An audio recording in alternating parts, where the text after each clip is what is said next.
get this correct. There we go. Well, you would have thought we haven't done this time and time again, but indeed we have. So now let's hit the reset button and start again. Thank you, everybody, for coming to this Center City Residents Association Zoning Committee meeting of September 27th. This is being recorded. As you can see, my name is Veronica Aplenc, and I'm co-chair this evening, and I am leading today's meeting. Before we get started, I want to let everyone know that our agenda has shortened. Property 233 South 24th Street, that's popularly known as Ambrosia, is not going to be heard tonight. They are going to return to the October meeting. I emailed this to a representative of the near neighbors and to the representative of that case. Instead, we will hear two cases, 1727 South Street and 1513 to 1513 to 1517 Pine Street. So if you are here for the 233 South 24th Street, my apologies, we will hear that case in October. So feel free to jump off if you wish. So now I'd like to read an introduction to our meeting. Welcome to the Center City Residents Association Zoning Committee. The CCRA is a 75-year-old plus nonprofit civic association. As a nonprofit, we encourage everyone to become a member, which can easily be done through our website. There are several benefits to being a member, one of which is being notified of all proposed zoning changes within our area. The CCRA is the registered community organization, the RCO, for our area. Our boundaries are from South Street to JFK and Broad Street to the Schuylkill River. Our committee works as follows. First, applicants are to present. We will ask applicants to address the specific refusals or referrals. We ask for no interruptions as applicants give their full presentation. After the presentation, the zoning committee will have a chance to ask questions, and I will call on individual members of the zoning committee to do that. After the zoning committee's questions are completed, we open the meeting up to the community, and I will do that by calling on you individually with any questions you may have. When addressed, we ask that you state your name and address. We ask that you keep your question succinct and to the variance being discussed. We also ask that you not repeat other people's questions. If you agree with someone's position, you're welcome to simply state that you agree. If there's a spokesperson for the neighbors, we ask that this person speak for the group first. After we hear from all the applicants and listen to the community comments on all cases, our committee meets in closed session. Our committee votes in one of three ways: oppose, not oppose, or not oppose with provisos. CCRA never votes in favor of any application. Our decision is emailed to the councilperson, the ZBA, and the applicant, and is posted on the CCRA website. Importantly, no matter how we decide, if you are concerned with a project, we strongly recommend that you attend the ZBA hearing. This is the best way to make your concerns known. The CCRA zoning committee cannot express the neighbor's point of view. Only a property owner or aggrieved individual may express their personal concerns with the ZBA. With that said, our first applicant is 1727 South Street. This is an application for the establishment of a unity to use to create one lot for zoning purposes with covenants, easements, and agreements to be recorded to bind current and future owners of the contiguous two parcels, 1727 and 1729 South Street. The reason for referral is whereas the proposed expansion of use, body art service, requires special exception approval from the Zoning Board of Adjustment in the CMX2 commercial zoning district. So I believe that the attorney is Darlene Threet, is that correct? That's correct, and I'm present tonight. Wonderful. Let me enable your sharing screen, and then I welcome you to take the floor and give us your presentation, please. Okay. What happened there?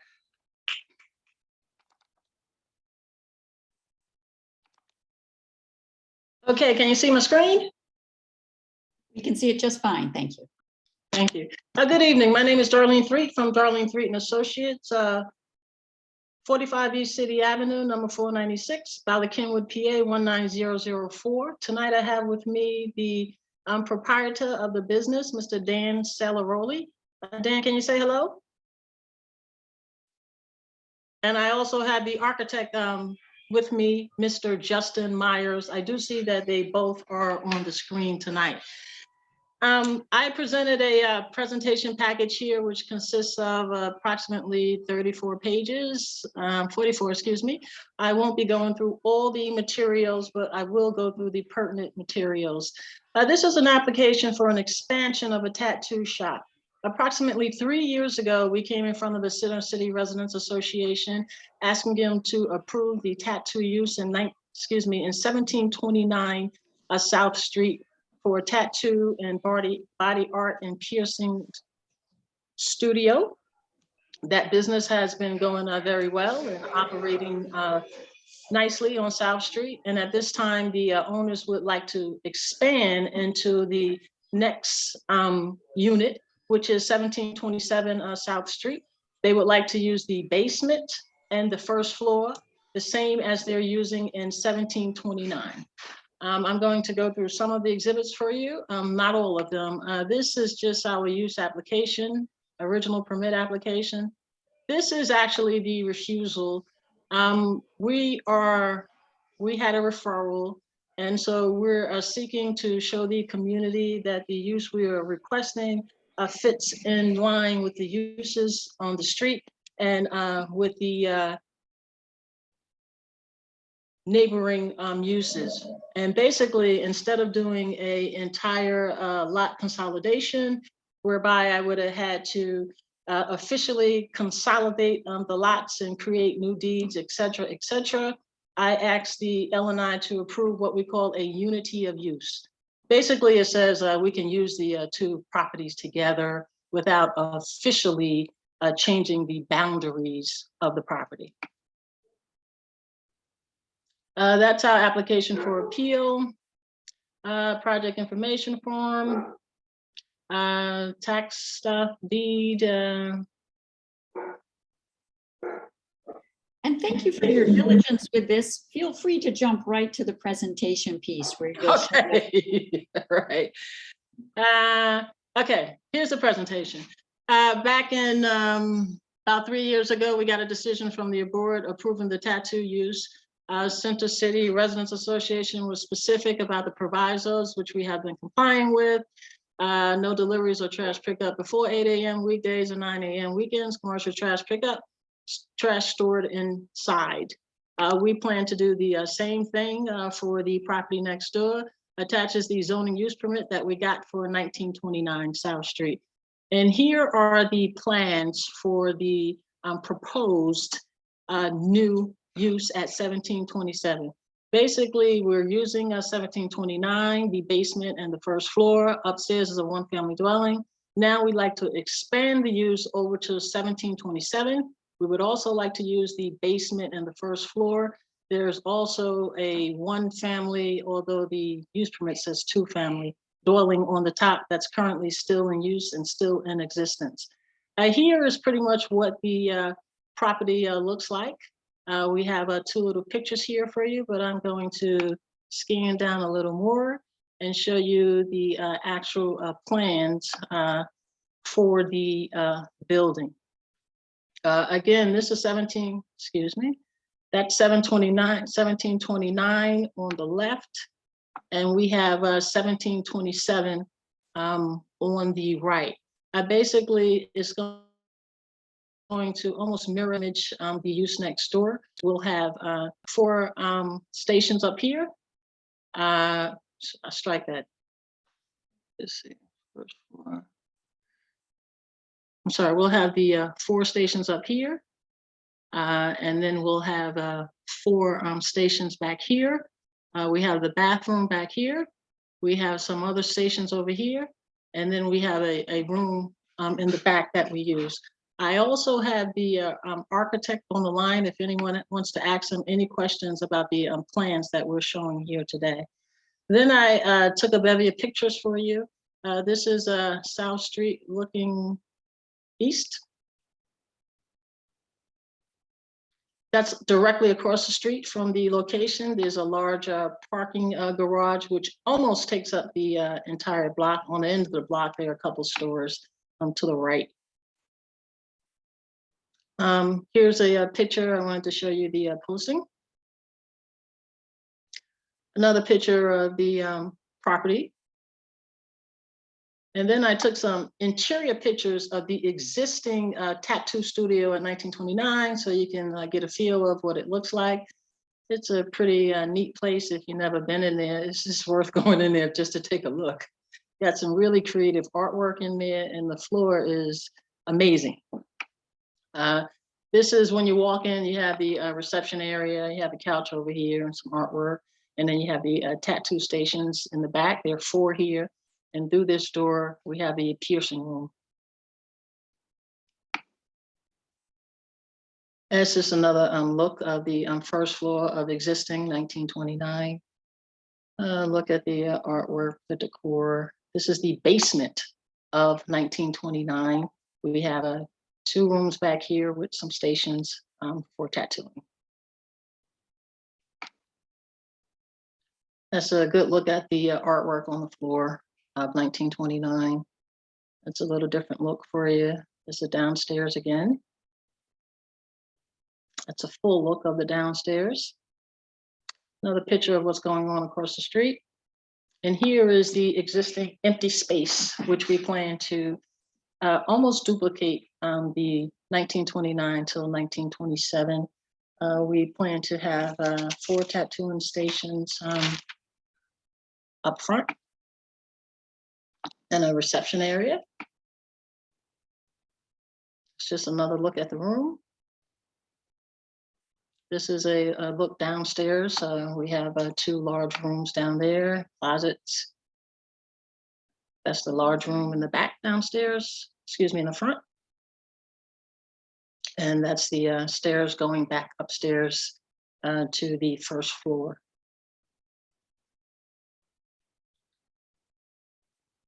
Oh, I don't know what that is. I don't know how that got in there. Here I have the letter that I sent out to the affected addresses.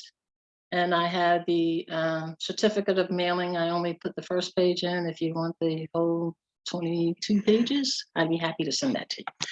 And if you have any questions of me or the architect or the proprietor at this time, we'd be happy to answer them. And this, in case I didn't say it, the number of employees currently, we have 11 employees at 1729. Of course, they're not all there all the time. Most of the tattoos are done by appointment. 80% of the tattoos are done by appointment only, and they can take anywhere from 1 to several hours and maybe another visit. So it's not like the shop is full all the time. It's just generally the workers and a couple people in the shop. In the new location, we plan to add an additional 7 employees. The shop is open 7 days a week. It's open from 12 to 10 p.m. All of our tattoo artists have a health department tattoo license and City of Philadelphia body art licenses. Everyone also who works in the facility has blood-borne pathogen training. Additionally, we currently have a needle removal by Daniel Sharp Smart. They come as called and as desired. We have a trash removal, trash pickup 2 times a day, and the trash is stored as requested by the proviso for 1729. Basically, we were issued a referral, and it's our responsibility to convince the Ccra that this new use won't cause any overcrowding, and in that it's appointment only. There's really no overcrowded or a whole lot of patrons in the shop at any one time. We won't be doing any building. We won't be interfering with anyone's light or air. It won't bring a lot of parking or anything to the area or compete with the residents parking there. Again, it's by appointment only, so it's not like 10 or 12 people are in the shop at one time ever. Basically, we just plan to do a renovation of the inside, no structural changes to the outside. In regard to security, we have our cameras operating on the inside, and we have one camera outside. And in regard to lighting, we just have some lighting on the outside, and currently we have a sign which is approved for the floating tattoo. Excuse me, spirited tattoo. And at this present time, we don't have any real idea for extending the signage to 1727. And with that, I'm ready, and we're ready to answer any questions that anyone may have. Thank you very much. That's a very clear and thorough presentation. Thank you. I'd now like to go through the members of the committee who are present. So I will just start in the middle of the list and call on you one by one and ask if you have any questions. Bob Lane, do you have any questions? No, I do not. Okay. Doug Meller, any questions?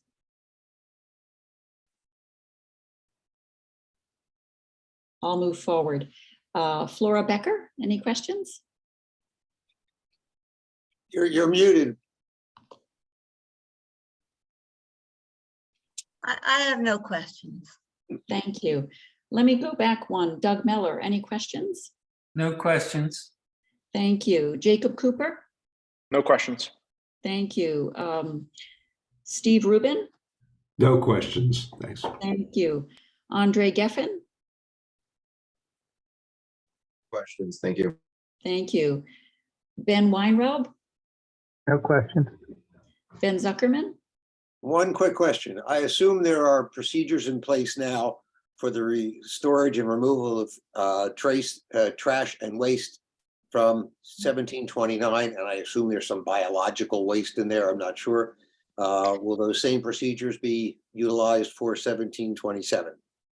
The same procedures, and we do have the biological waste removal from Daniel's Smart, whom we've been using for the past 3 years.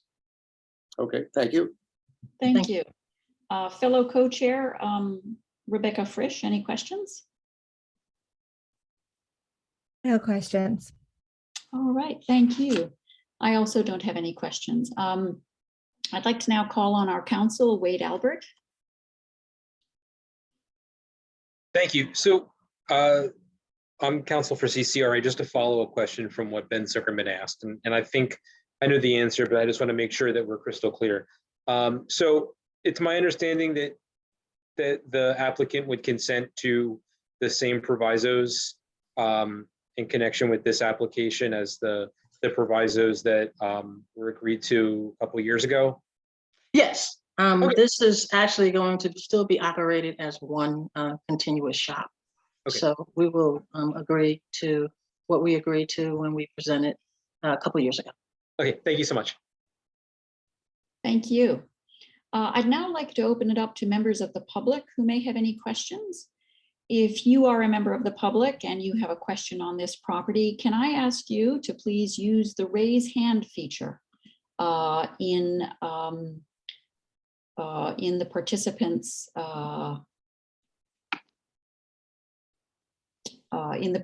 list. You should be able to find the raise hand feature among your buttons at the bottom of your Zoom screen.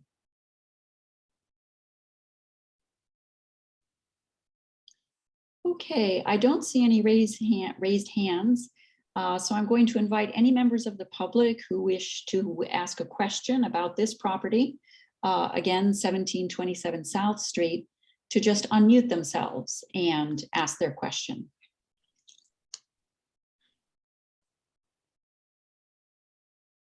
Okay. So I see no questions. I'm confirming there are no questions from the public on 1727 South Street. All right. So I assume that there are no questions on 1727 South Street. In that case, Ms. Threet, thank you very much for your presentation. I hope apologies for any mispronunciations of last names. Please inform me if I have. That's unintentional. Your presentation was clear and I think very comprehensive, and this will wrap up the discussion of your case at this meeting. All right, well, I'd like to thank the Center City Residents Association for hosting the meeting tonight, and I hope to hear from you soon. Thank you very much, and thank you to you and your team for presenting and being present today. Shall I leave the meeting? Yes, unless you are interested personally in the next case, you and your team are free to leave the meeting. Oh, it's been a long day. Thank you very much. Have a good night, everyone. Thank you. I'd now like to turn to our second and last case, and this is 1513 to 17 Pine Street. This is for an additional hearing for the erection of attached structures, 46 feet 6 inches high with roof decks, is accessed by a pilot house with balconies, a deck on second floors with 5 accessory parking garages for 2 cars, accessed by a shared driveway for multifamily household living, 5 dwelling units. And the reason for the refusal relates to the allowed maximum height. David Orphanides, I believe that you're the counsel for this project, and are you on the call? I am. Wonderful. I'm going to turn the presentation over to you. And as we have heard this we've heard this case in the past, we've agreed in advance this will be a focused hearing for a good 10 to 15 minutes. The floor is yours. Thank you. May I share my screen? Please do. Okay, great. Good evening, everybody. My name is David Orphanides. I'm an attorney, as you know, here in Philadelphia, many of you know, and we're coming back to you. I guess this is now the 3rd time. We made an original presentation in June. There were some questions raised, as Veronica mentioned. We're talking about a height refusal here. So at that meeting, at that presentation to Ccra, there were some questions raised regarding the height and the impact that the additional height of the structure would have on surrounding properties. We came back in July and we presented some information that I'm going to quickly go back through again. But in summary, the results of shadow studies that we conducted showed that the difference in shadowing of what the structure that we're proposing versus a by right structure had no impact upon the windows, the yards, the sides of any buildings surrounding us, just some slight additional shadowing on the roofs to the north of us, really just one property to the north of us, 334 South Hicks Street. There was at that meeting in July a request or suggestion that we try to address the Pine Street facade. It's a corner property. It's on the northwest corner of Pine Street and South Hicks Street. You can see it right here. It's presently a parking lot, for most of you know already. The property is zoned RM1, which allows for multifamily use. We went through prior proceedings, the number of apartments we could have here with no parking as a matter of right in a building that was 38 feet tall.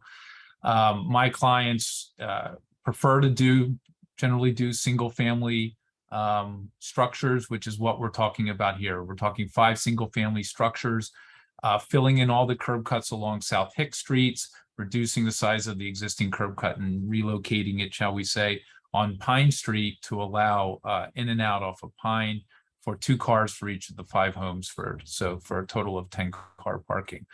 As you can see, we have some RSA 5 properties located across the street, and then we have 3 single family homes, although they're zoned RM1 to the north of us. And then you have the Drake, a large RMX3 property, which you can see from the zoning table has no open area requirement for buildings that are larger than 5 stories, and it allows a building that's 500% floor area ratio. So it could be much taller than what we are, and I think you see evidence of that today with the height of the drake that you have right here. You can see the view here.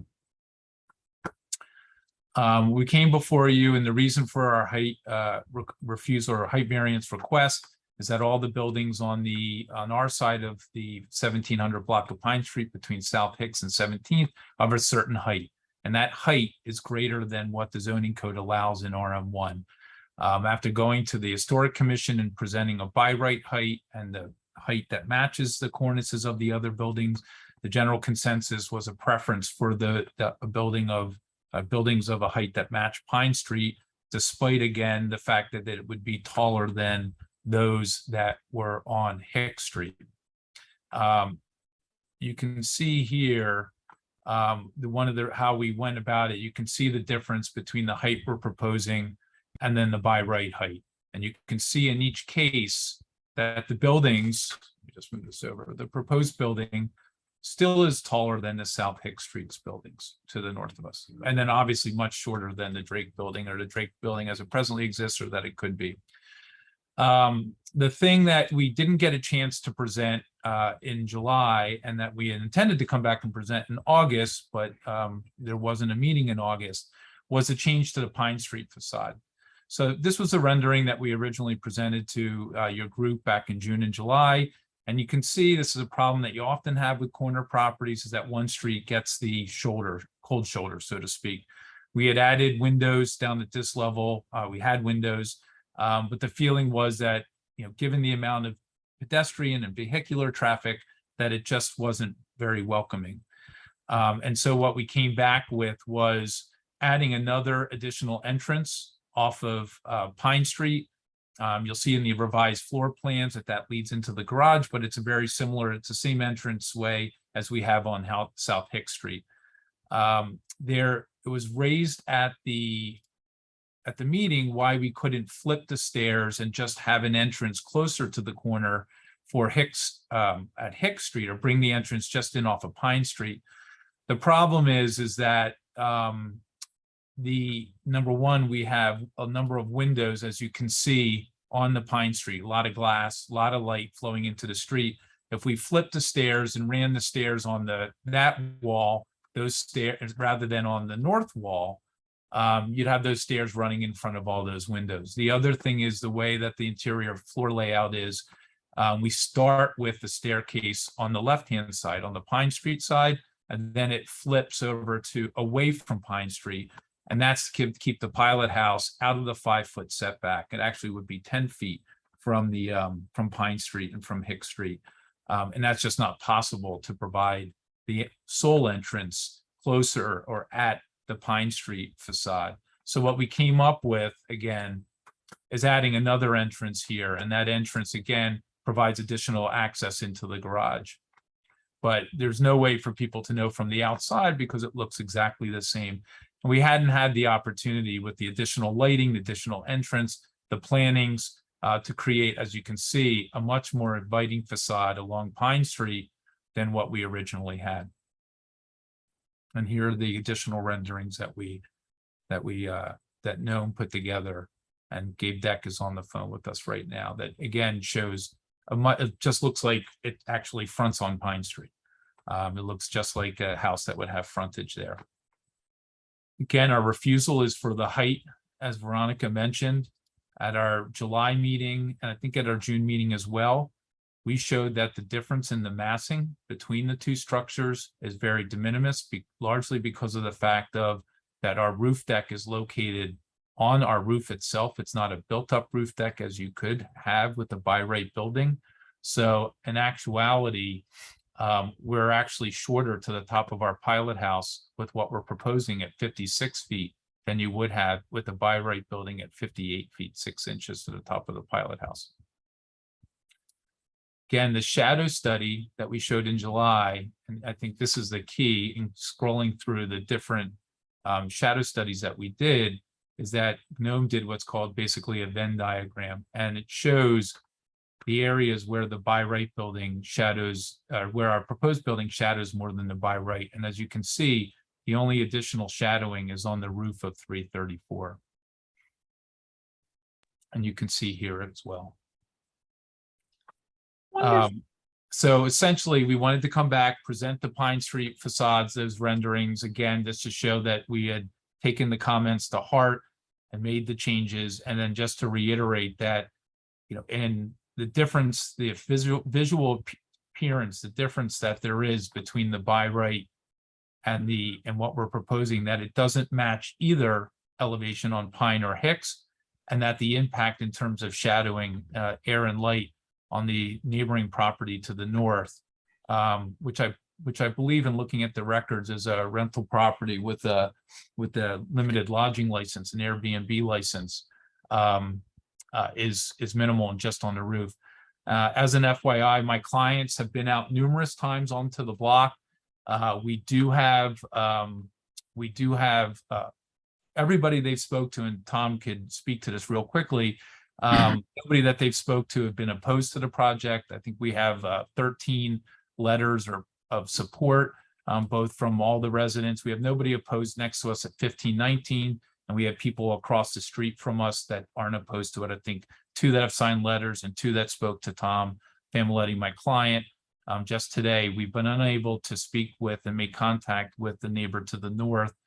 We've left our cards there, but we were willing to kind of continue to try to speak with her to try to mitigate the impact of our property on her property to the north. Okay, well, thank you. Thank you very much, David. That's a very clear and concise presentation. I appreciate that. I think that you've covered all the points that you had wanted. Is that correct? Yeah, that's correct. Wonderful, thank you. So now, as we move towards the committee's questions, I'd like to call on our counsel, Wade Albert, first. Thank you. So I just wanted to clarify, and as before the committee speaks or asks questions, I just want to make sure that everybody understands where we are at this moment. So David, would you agree that, I mean, my understanding is that, so the ZBA voted last week to deny this request for a variance. And so could you just explain for us the procedural posture of what specifically you are seeking from us? Sure. So based upon the letter of opposition, I believe largely, or at least partially, in some part, it's hard to say what the zoning board was thinking, but with the letter of opposition from Ccra, not having had the chance because of the meeting that wasn't held in August to come back and present the additional materials, which may or may not have changed Ccra's position. But without the benefit of that meeting prior to the zoning board hearing, we still had the letter of support coming out of the letter of opposition coming out of the July meeting. Councilman Johnson's office was also behind Ccra,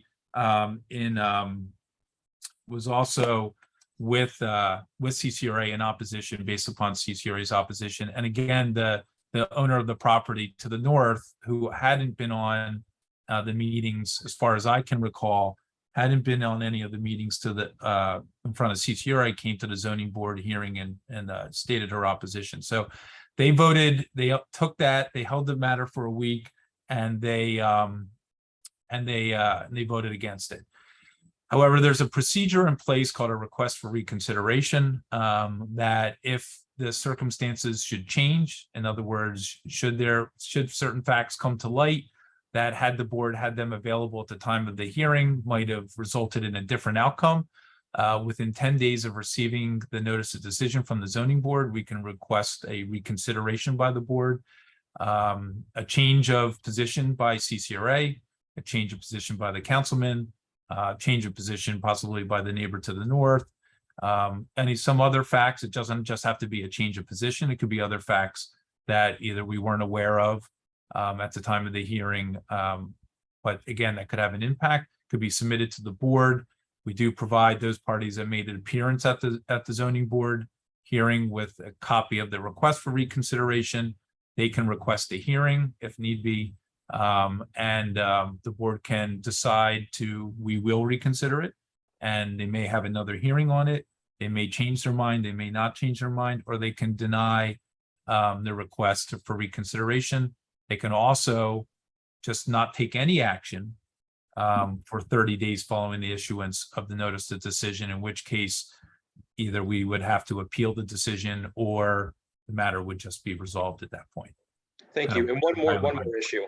I see that you're presenting changes to the facade on Pine Street. Mhm. And just for the sake of full clarity, you have not proposed any changes to the height of the property on Hicks Street. Is that correct?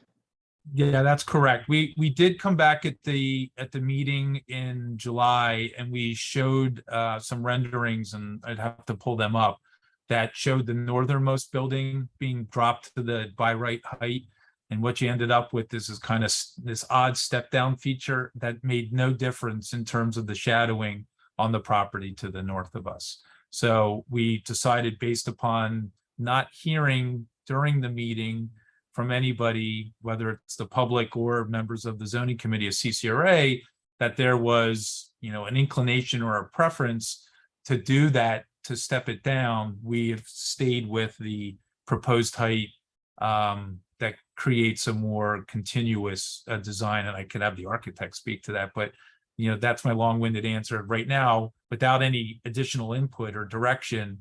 That is a design that's preferred. We just left it how it was as we originally proposed, with the changes to the Pine Street facade and the additional information that and documents that we presented, showing that there was no material difference in terms of shadowing, stepping the building down, all of the buildings down, the last one, the last two, versus what we're proposing to do. All Thank you. right. Thank you. So thank you for that clarification. So in short, you are seeking a request for reconsideration. So with that, Yeah. yes. So with that, if that's accurate, I'd like to move now to questions of the committee. So we move through. I'll go in the same order again. Bob Lane, do you have any questions? No questions. Thank you. Thank you.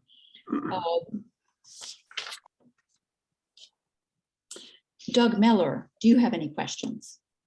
No, I appreciate the effort that went in to make the Pine Street facade much nicer, and I don't have any questions. Thank you. Flora Becker, do you have any questions? No, no questions. Thank you.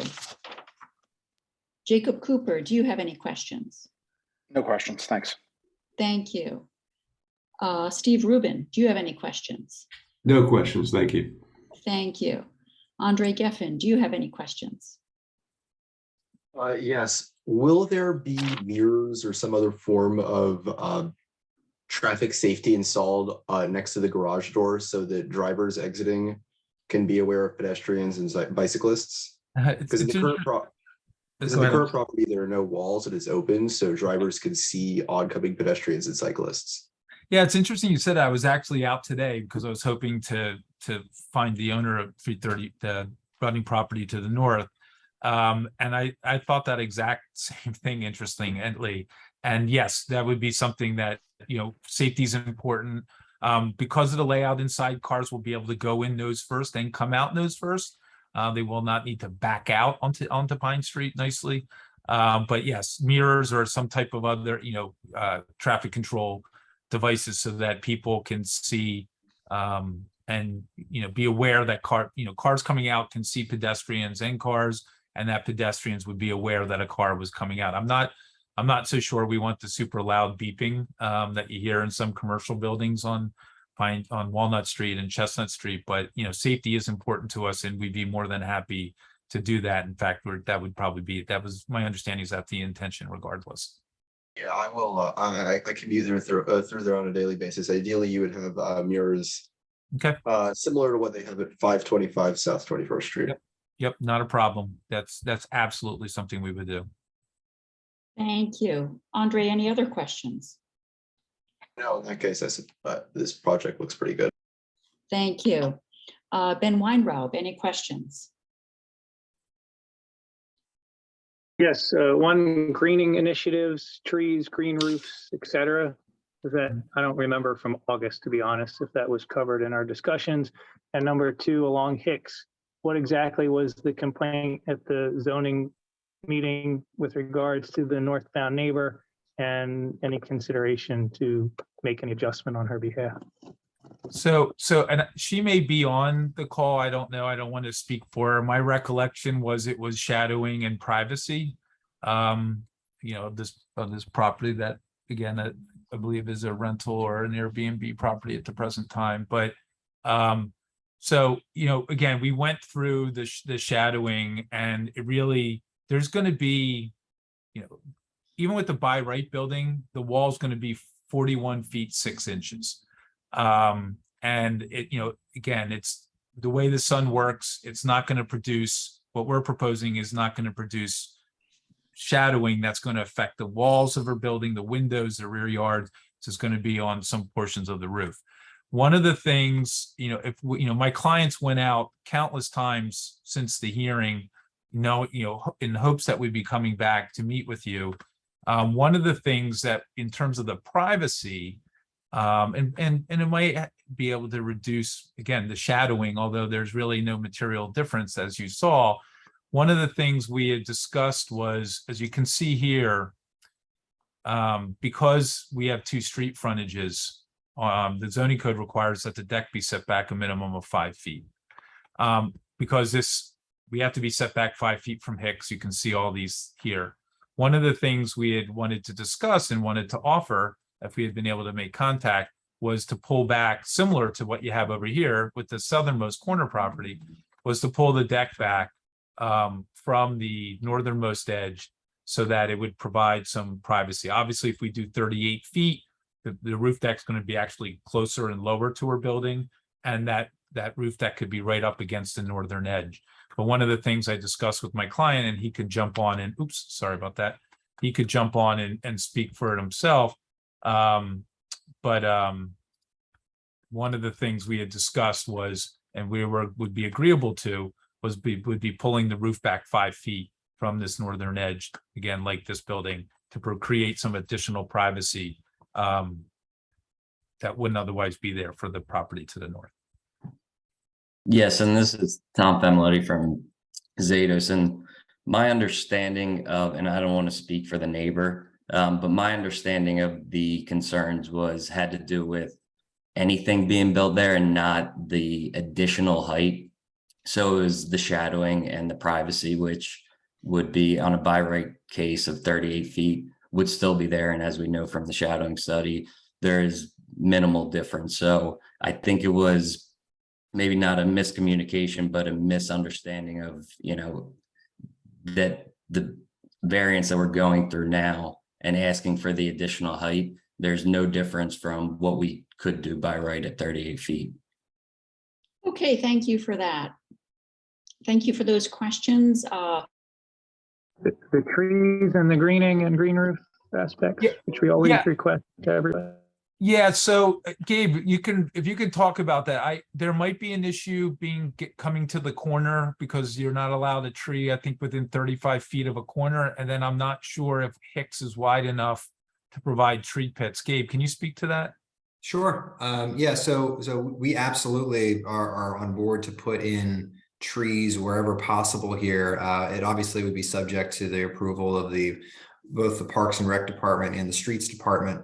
But as David mentioned, we're limited by proximity to the corner at the intersection, as well as sightlines from the curb cut, and then on Hicks Street, the narrowness of that sidewalk would be limiting. But we're absolutely, willing to give it a shot, put in as many as we can, and see what we can get approved by the Streets Department.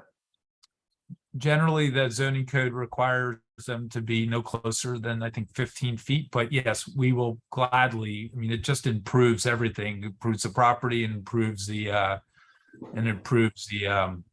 streetscape. So if we can, we'd be happy to put in as many street trees as we possibly can. Thank you. Yes, and I also spoke with a neighbor today who asked the same question, and we already started looking into it. So we are going through that process to see if we can have them. So the street trees and the deck setback from that northern edge are 2 additional things we'd be happy to provide as part of this process. Thank you. Ben Weinraub, if no other questions, Ben Zuckerman? Any questions? Ben, you're muted. If I recall correctly, and I might be mistaken, when this was originally presented to us, there was an entrance off of Hicks Street at the north end of the houses into that back shared driveway garage. Is that correct or incorrect? On the north side? Yeah, like a thin driveway along the north side of it that turned and went around the back of the buildings. Is that No, wrong? no, that's never been part of Okay. that's never been part of the proposal. So, Okay. yeah, no, in fact, I mean, to be honest with you, I asked Gabe and Tom that at one point, whether, because people have, spoken about Pine Street, and it's just, in order to make the buildings work, you can't make that turn. And so, no, it's always been in and out of Pine, and we've never come in off of Hicks Street. All right. Next question. Mhm. Has to do with the bike lane running by there on Pine Yeah. Street. Correct. And I do bike on there with some frequency. Mhm. And I double checked there, all along Pine Street, there are no entrances or exits off of properties. There's one in the 1900 block that goes through the bike lane, and a couple of them in the 2000 block, but nothing closer. I have a concern about cars coming in and out across the protected bike lane. Has either the Historic Commission or the Streets Department or anybody commented on that? I just want to say one thing. I'm pretty sure that it's either the next block up. I think it's the either the corner building or one in on the 1800 block. And then I'm pretty sure the house like on the north side of the 1600 block on Pine Street, across from possibly, I might be getting the two blocks mixed up. It's one or the other, across from the barber shop also has an existing garage or curb cut. But I mean, this was run through streets. I don't have the original plan up. I want to stick to what our current design was and not get into the back history. But the original layout had this same curb cut, and that was stamped off by the streets department. And so it's, it meets it. I stepped it off today when I was out there again, trying to hopefully catch the neighbor to the north myself. But it's the same size or a smaller curb cut. And then again, obviously it's we're eliminating all the curb cuts on Hicks Street. I know there's no bike lane there, but Yes, and I acknowledge there was a parking lot there with access in and out onto Pine Street from the parking lot. My next question, there's construction equipment there, and actually they have started doing some sort of construction. What's going on? So the footprint's the same, whether it's by right or whether it's with this, with the taller height. So, and to answer your question, like we have, there are existing zoning and building permits for the by right building of this footprint already. So this, the idea of the curb cut has already gotten through the city already to the point where they can start their construction, and they're starting that because one way or the other, they need to get into the ground and get moving on this project, but it's the same footprint. They've gone through this process for the last 9 months, spent a lot of money and spent a lot of time for the honest reason that they think it, it looks better. And there are some zoning, certain theories, cases, Valley View and other ones that, that support the granting of the additional height here from a technical basis, but they just honestly think it's a better looking building and doesn't have the detriments that you might think a taller building would have. So they're starting work on the foundation because it's the exact same footprint. So do I understand then, if you're stuck with the by right height, you're still going to build it? Is that correct? We're still going to build it, and and unfortunately it's going to be, you're going to be looking at something that doesn't match Pine Street and is still taller than Hicks Street. And I do Okay, thank you. And Yes, what we're here today is we're here to discuss the proposal that's on the table. I Ben have another Zuckerman, question. did you have other questions? I do. Please.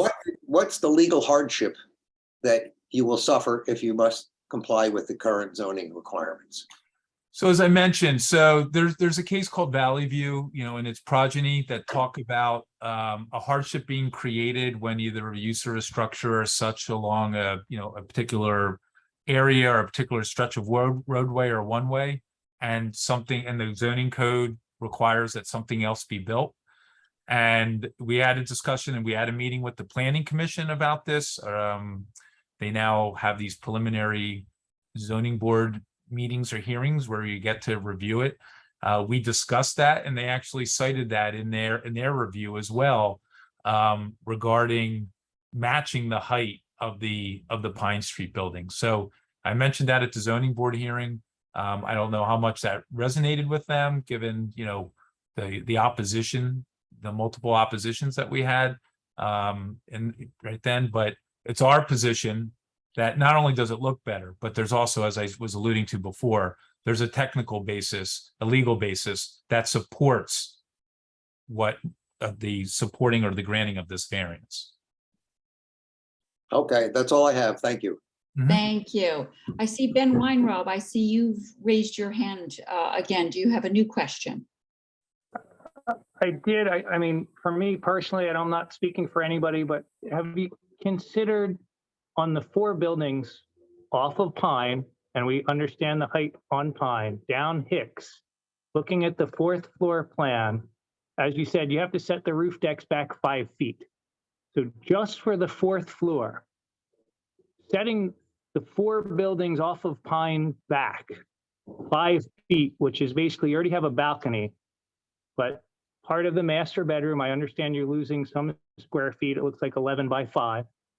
But if you set that back and the cornice line back just 5 feet on those 4 buildings, so that when someone looks down Hicks, the visual cornice line would be a lot closer to the buildings on Hicks without losing or redesigning the project.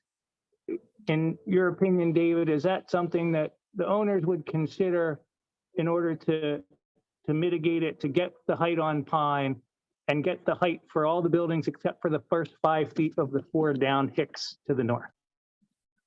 I mean, I can't, I'm the lawyer. I'm not the architect or the client. I mean, I would say, while that it's still, as you can see the band, I will say this, and then Gabe is going to, I can say, jump in at the bit a little bit there, and Tom probably has something to say, but you can see where the banding is here. And by the way, a lot of this banding was changed and modified at the request of the planning commission, historic commission. But you'll see, while it would be lower, just like the 38-foot would be lower, you're still not, it's not like you're matching, like we were trying to do other things to try to bring things up and match things. Like you can see here, we raised, this is what we started with. And like we raised certain things to try to bring them in line with the buildings on Pine Street. We still would not be matching. We would still not be matching Hick Street. And then you are creating this kind of, you're just destroying the continuity of this building. But Gabe, you're the architect, and Tom, you're the client. I don't think it's a bad idea. I understand. We've tried so many different things to try to make it work on both sides. Whether it's stepping them all down, stepping some of them down, setting them back, changing cornices, parapets. And what it ends up doing is it just doesn't do either thing. It doesn't accomplish. I appreciate what you're trying to do, but it doesn't really accomplish that matching the cornice. Like when you see, like in Graduate Hospital, when they add a 3rd floor to the 2-story building, did this on a house I lived in, and you're getting the 3rd floor and you're doing the mansard roof and you're still maintaining that cornice line. You're not, unfortunately, by doing what you're suggesting, again, which is a good idea, you don't get that, you're not matching. But Gabe, real quickly, and Tom, I probably took too long to speak.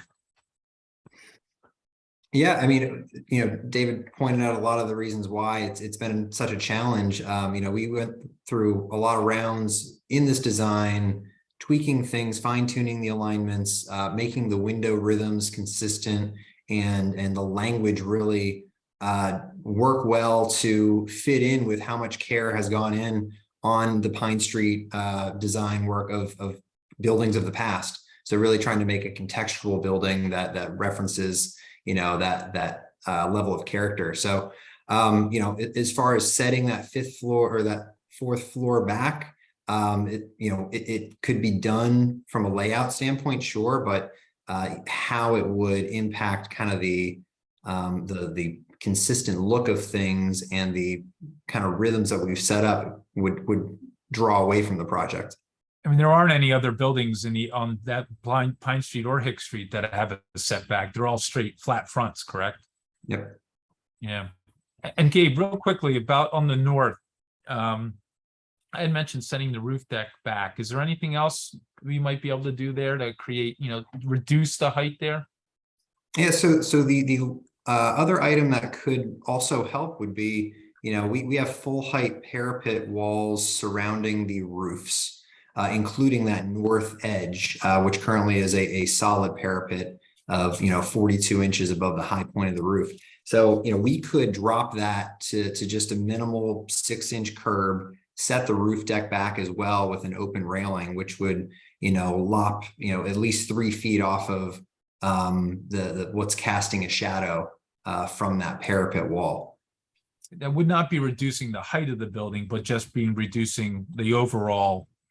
I mean, it's not the technical height of the building, but reducing the height of the wall on that side. You'd probably do it some type of return coming around here, but then you could drop that. So we could set the deck back and lower this 3.5 feet. So that's another thing that we could do. Okay, thank you. This seems to have been a productive discussion. It seems Really like appreciate the all input. points. Yeah. Thank you so much. All right. So I think that we had said that this would be a focused discussion. And so we're going to hold to that. So I believe the committee has no more questions. I'm now going to go down and I'm going to open the discussion up to members of the community. So members of the community, I would ask that you please use the raise hand feature, and I'll call on you in the order that you raise your hand. And when I do that, I ask that you state your name. My apologies for my potential mispronunciation of your last names.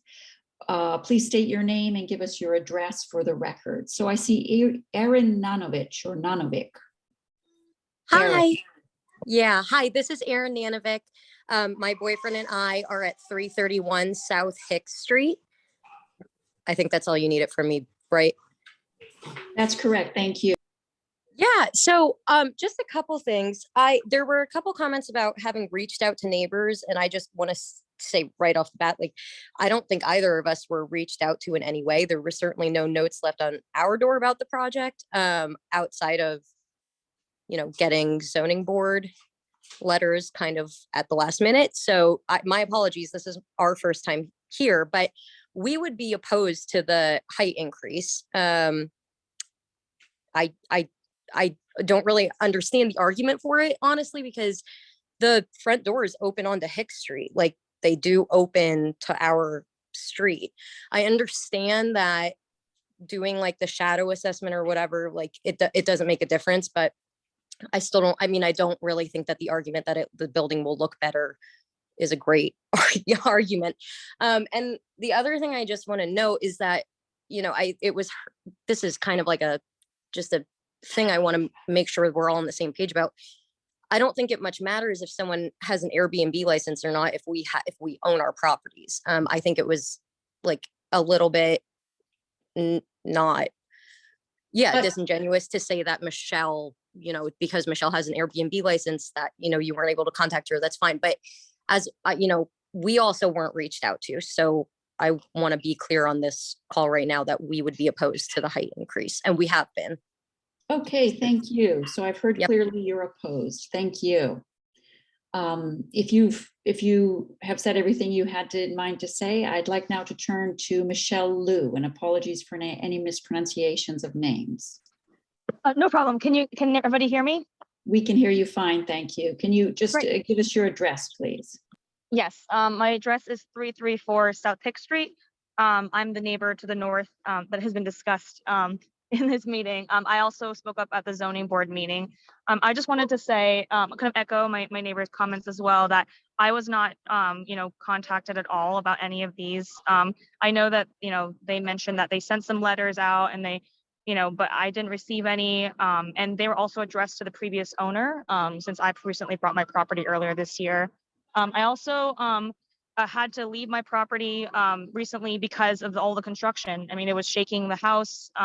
It was really loud, and so I had to leave the property in order to, work. And so that's probably why I missed the communications that happened today when they came to my property to speak with me.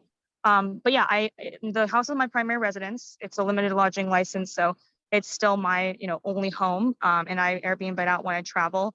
I just want to say that the shadow, analysis that was done in my defense, I do think does impact my property. I do have 2 skylights on my roof. I have 2 skylights in the master bedroom that would be affected. And I also have a skylight in the kitchen that is also on my roof as well. And I also have a back patio and a side area in the patio that would also be thrown into shade. And so I just wanted to reiterate, that was one of my main concerns, and that hasn't changed since the zoning board meeting.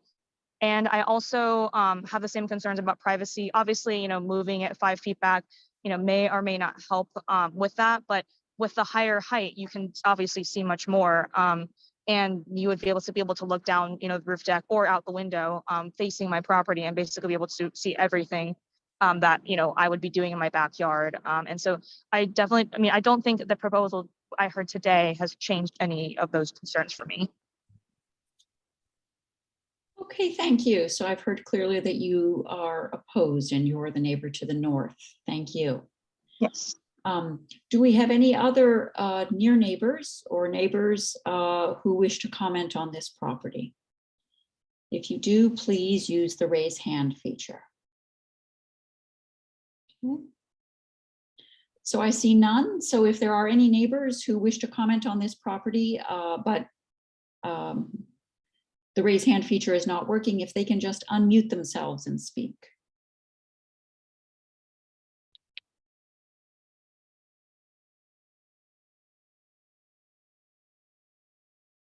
Okay, seeing none.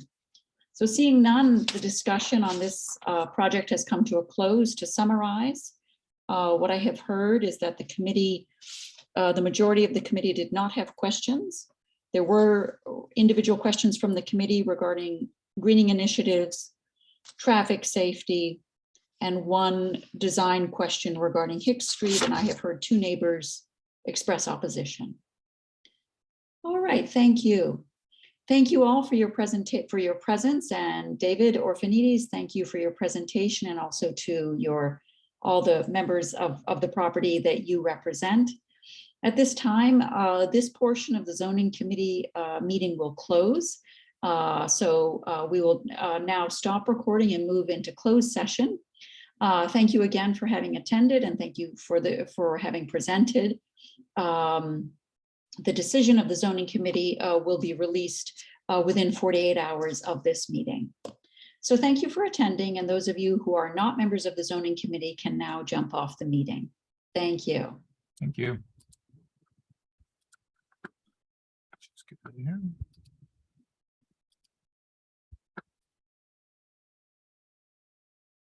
I'm going to stop recording now.